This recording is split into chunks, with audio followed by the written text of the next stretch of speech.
ছাত্ররাই আন্দোলন করবে, ছাত্রদের সঙ্গে বয়স্ক অনেক কিছু লোক, এই লোক তারা কিছু জানে না যে নিটের এন এর মানেটা কি সেটা বলতে পারে না। তাহলে তারা সেখানে কেন গেছে? তাহলে কোনোভাবেই সেখানে গিয়ে জটলা পাকানো আমরা আমাদের কলকাতায় দেখেছি, যেটা মমতা ব্যানার্জিও সাপোর্ট করেছিল। বুঝছেন যে যাদবপুরে সেখানে মদের বোতল পাওয়া গেছে, গাজার পাউস পাওয়া গেছে, কন্ডম পাওয়া গেছে, এই জিনিসগুলো কি করে পাওয়া যায় একটা শিক্ষা প্রতিষ্ঠান, ইউনিভার্সিটি এবং সারা বিশ্বে সমাদৃত? লজ্জা লজ্জা লজ্জা, লজ্জা ছাড়া কিছু নয়। হ্যাঁ, একবারে লজ্জা। যে তাহলে ধূমপানের জায়গা যেখানে হয়, মানে আমি এয়ারপোর্টে দেখেছি ধূমপান যেখানে করতে, সেখানে গিয়ে তাহলে কি পড়াশোনা করবে? যেটা যে জায়গায় বিদ্যালয়, দেখুন বিদ্যালয় বা শিক্ষা প্রতিষ্ঠান সেটা একটা মন্দির, মন্দিরে যেমন গিয়ে কিছু নিয়ম শৃঙ্খলা পালন করতে হয়, ঠিক ইউনিভার্সিটি শিক্ষা প্রতিষ্ঠান সেরকম করতে হয়। পৃথিবীর যত রকমের ধারা আছে সব শওকত মোল্লার উপরে দেওয়া উচিত। কারণ যে নদীর চর দখল করে, হ্যাঁ নদীর চর দখল করে সেখানে তার ছেলের বিরাট একটা মানে কি খাবার জায়গা জায়গা জোর করেছে সেখানে, মানে ওই পথ দিয়ে যাচ্ছিলাম তখন ওখানে যদি যে ক্যাশিয়ার কৌশিক, সে দেখি না সেখানেও বসে আছে। দেখছেন নিউজ 16 ভারত, রাজনীতির অন্তরালে সত্যের সন্ধানে।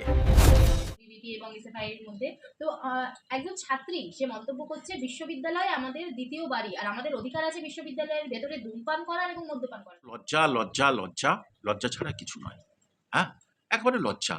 যে তাহলে ধূমপানের জায়গা যেখানে হয়, মানে আমি এয়ারপোর্টে দেখেছি ধূমপান যেখানে করতে, সেখানে গিয়ে তাহলে কি পড়াশোনা করবে? যেটা যে জায়গায় বিদ্যালয়, দেখুন বিদ্যালয় বা শিক্ষা প্রতিষ্ঠান সেটা একটা মন্দির, মন্দিরে যেমন গিয়ে কিছু নিয়ম শৃঙ্খলা পালন করতে হয়, ঠিক ইউনিভার্সিটি শিক্ষা প্রতিষ্ঠান সেরকম করতে হয়। সেখানে যদি তারা বলে যে আমরা সেখানে ধূমপান করব, এর আগে তো আপনি যাদবপুরে দেখেছেন যে যাদবপুরে সেখানে মদের বোতল পাওয়া গেছে, গাজার পাউস পাওয়া গেছে এবং হ্যাঁ কন্ডম পাওয়া গেছে। এই জিনিসগুলো কি করে পাওয়া যায় একটা শিক্ষা প্রতিষ্ঠান, ইউনিভার্সিটি এবং সারা বিশ্বে সমাদৃত, সেখানে কি করে এই জিনিসগুলো হয়? তাহলে এই যে মেয়েগুলো যারা বলছে ছাত্রী, তাদের বাড়ির লোকজন তো এটা দেখছে, জানছে। তাহলে বলুন তো এই সব জায়গায় এদের কাছ থেকে সমাজ কি শিক্ষা পাবে? তুমি সিগারেট খেতে পারো, তুমি গাঁজা খেতে পারো, মদ খেতে পারো, সেটা পার্সোনাল লাইফ। সেটা আমি ইউনিভার্সিটির মধ্যে কেন খাবো এবং সেটা আমি বলবো কিভাবে, জোরে বলবো কিভাবে? দেখুন এটা শিক্ষক হিসাবে না এই জিনিসটা মেনে নিতে পারি না। তখন এই সমস্ত জিনিস আমাদের মধ্যে ছিল না, শেখায়নি কেউ। আর এটা কড়া আমাদের শাসন ছিল, কি মাস্টার মশাইদের, কি অভিভাবকদের, কি গ্রামবাসীদের, কড়া শাসনের মধ্যে আমাদের এগুলো ছিল। এখন যদি তারা মনে করে যে আমরা স্বাধীন, স্বাধীনতার জায়গায় তারা যদি কেউ স্বৈরাচারী করে, সেখানে আমাদের বলার কিছু নেই।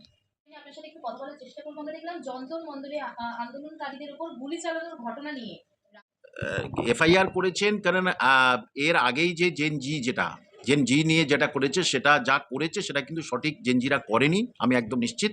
তারা আইনটা নিজের হাতে নিয়েছিল, কারণ নিটের জন্য সবাই সবাই হচ্ছে সাপোর্ট করেছিল, কিন্তু তারা যা শুরু করে সেটা কিন্তু সাপোর্ট করেনি। তাদের যা কারুকার্য, কথাবার্তা, টুকরা টুকরা দেশ, এই যে কথাগুলো, আজাদি, এগুলো হয়নি। এবং দেখুন রাহুল গান্ধীকে তো একটা প্ল্যাটফর্ম নিতেই হবে এখন, যে বিজেপি বিরোধী প্ল্যাটফর্ম যেখানে, সেখানে কংগ্রেসকে যেতেই হবে, এটা খুব স্বাভাবিক জিনিস। আর সেই জন্য রাহুল গান্ধী এটাই করেছে, তাদের সহানুভূতি আদায় করার চেষ্টা করেছে, সেখানে এতক্ষণ অবস্থান করেছে, যাতে এই জেনজিরা একটা কংগ্রেসকে যদি সাপোর্ট করে তাহলে দেখা যাচ্ছে বিজেপি সরকার পড়ে যাবে, এটা খুব স্বাভাবিক।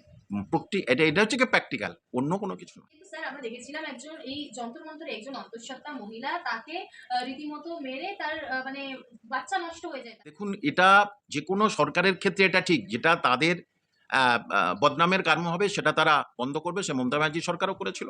এটা সারা ভারতবর্ষের সমস্ত সরকারই তাই করে, যে যেটাতে আমরা যদি কোনো সেটাকে যদি মানুষ জেনে যায় তাহলে কিন্তু তাদের সেটা ক্ষতি হতে পারে, তার ফলে কি হয় সেটাকে তারা চাপা দিতে পারে।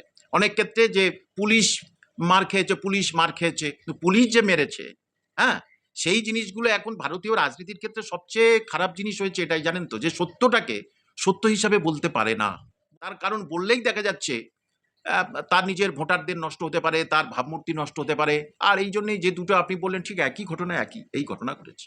তাদের মধ্যেই একজন, যেই মেয়েটি খুব ভাইরাল হয়েছিল, রাহুল গান্ধীর সাথে তাকে বেশ কিছু ইন্টারভিউতে দেখা গেছে ভাইরাল হয়েছিল, সে বন্দে মাতরমের কটি স্তবক সেটাই বলতে পারছে না। এখন আপনারা দূরেই ছাড়ুন, আমাদের বাঙালিরা আমরা কলকাতায় দেখেছি যে তারা পুলিশদের উদ্দেশ্যে ছুটছে, ইট ছুটছে, সাংবাদিকদের আপনাদের হচ্ছে কি বুম কেড়ে নিচ্ছে, আপনাদের সঙ্গে নোংরামি ব্যবহার করেছে, আপনাদের গায়ে হাত দিয়েছে তারা, তাহলে না আন্দোলনে এসছে?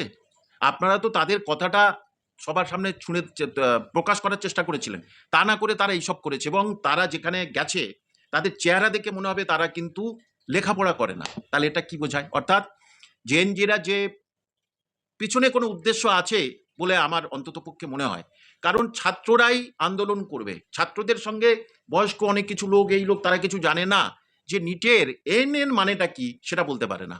তাহলে তারা সেখানে কেন গেছে? তাহলে কোনোভাবেই সেখানে গিয়ে জটলা পাকানো আমরা আমাদের কলকাতায় দেখেছি, যেটা মমতা ব্যানার্জিও সাপোর্ট করেছিল, মমতা সাপোর্ট করেছিল, এবং যে মুসলিম অনেকে তারা সাপোর্ট করেছিল। যে শুভেন্দুবাবু যখন বলেছিল হ্যাঁ শুক্রবারীরা জুম্মাবার, কিন্তু ওই শুক্রবার তো জুম্মার নামাজ হয়, তাহলে মুসলিম যারা তারা কি করে ওই আন্দোলনে গেল? তারা তো বলতে পারতো আমরা শুক্রবার নামাজ পড়তে যাব, আমরা কিন্তু আন্দোলনে যাব না, তোমরা ওটা অন্য দিন করো।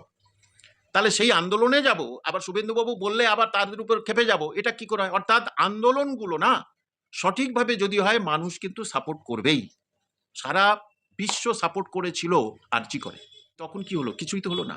যে সুতরাং প্রত্যেকটা সরকার সবসময়ের জন্য চাইবে তার যেন সম্মানটা কোনোভাবেই হানি না হয়, আর এটাও তাই করছে। বিজেপি নেতা বিজেপি নেতা আশুতোষ সে রীতিমতো শুভেন্দু অধিকারীকে বলেছে 10 দিনের সময় দিয়েছে তাদের 4টে দাবি পূরণ করার জন্য। দেখুন, দাবি এরম দিতেই পারে, কোনো অসুবিধা নেই। সবচেয়ে বড় কথা, যখন কেন্দ্রীয় শিক্ষামন্ত্রী ধর্মেন্দ্র প্রধান তিনি রিজাইন দিয়েছেন, সচিব রিজাইন দিয়েছেন, হ্যাঁ, তাহলে কেন আবার এই জিনিসটাকে বেশি বাড়ানো হচ্ছে? এবং দেখুন পাঞ্জাবে হলো কিছু, কোনো কথা নেই, কিন্তু পাঞ্জাবে হচ্ছে, এই যে বিহারের পাশে ঝাড়খণ্ডে কিন্তু হলো, সেখানে পরীক্ষা বন্ধ হয়ে গেল, সেই নিয়ে কিন্তু কারোর কোনো কথাবার্তা নেই। যে নিট সেটার সমস্যার সমাধান বলেছে, আমরা এইভাবে করব, এবার থেকে হলে ঠিক আছে, তাহলে দ্বিতীয়বার দেখা যাক কি হয়। আসলে রাজনৈতিক কিছু উদ্দেশ্য আছে, আমি যতটুকু মনে করি রাজনৈতিক কিছু উদ্দেশ্য আছে। সেটা দিল্লির ওখানে দেখেছি, রাজনৈতিক উদ্দেশ্য না থাকলে হাইড্রোজেন ট্রেন সেটা ভেঙে দেয় কি করে বলুন তো? এখানে পুলিশের উপরে এগুলো ছড়ে কি করে বলুন তো? রাজনৈতিক উদ্দেশ্য তো অবশ্যই আছে, যে কোনো প্রকারে এক শ্রেণী চাচ্ছে ঘোলা জলে মাছ ধরবো, এটা একদম পরিষ্কার। এক শ্রেণী চাচ্ছে আমরা ঘোলা জলে মাছ ধরবো, যে সেই জন্য হয়তো এদিকে সিপিএম এর যারা আছেন তারা সিপিএম একটা প্ল্যাটফর্ম খোঁজার চেষ্টা করছে। কারণ মানুষ এখন বিজেপির নানা রকম কর্মকাণ্ডে একটু অসন্তুষ্ট হয়েছে, মানুষ এখন প্ল্যাটফর্ম হিসাবে তৃণমূলকে তো ছেড়ে দিয়েছে, এখন সিপিএমকে ধরেছে, যে সিপিএমকে ধরে যদি বাংলায় আবার নতুন কোনো দল ক্ষমতায় আসে, সেটা সিপিএমও চাইবে, এটা খুব স্বাভাবিক। ইউপিএ 16 ও 18 ধারা দেওয়ার আবেদন জানানো হয়েছে।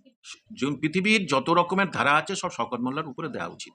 কারণ যে নদীর চর দখল করে, নদীর চর দখল করে, সেখানে তার ছেলের বিরাট একটা মানে কি খাবার জায়গা জোর করেছে, সেখানে মানে ওই পথ দিয়ে যাচ্ছিলাম, তখন ওখানে যদি যে ক্যাশিয়ার কৌশিক, সে দেখি না সেখানেও বসে আছে। তো এই যে এরা টাকার বিনিময়ে সেখানে বহুজনকে চাকরি দিয়েছে এবং একটা জায়গা দখল করেছে, শুধু নয়, সেই শওকত মোল্লার মেয়ে সে কি করেছে, একটা কলেজে পড়াচ্ছে। শওকত মোল্লা কখন যে সে 8 পাস করলো কেউ জানে না, সেই শওকত মোল্লা আবার MA পাস করে গেছে, কোথা থেকে পাস করে গেছে? তাহলে যত ধরনের ধারা আছে সমস্ত ধারা দেওয়া উচিত। যদিও ওই যে সমুদ্রে নদীর পাড়ে ওটাকে ভেঙে দিয়ে দিয়েছে, কিন্তু আরো কত কি আছে, জাহাঙ্গীর খান যেমন ছিল। সুতরাং যত ধারা আছে সরকারকে বলবো সমস্ত ধারা প্রয়োগ করা উচিত। দেখছেন নিউজ 16 ভারত, রাজনীতির অন্তরালে সত্যের সন্ধানে।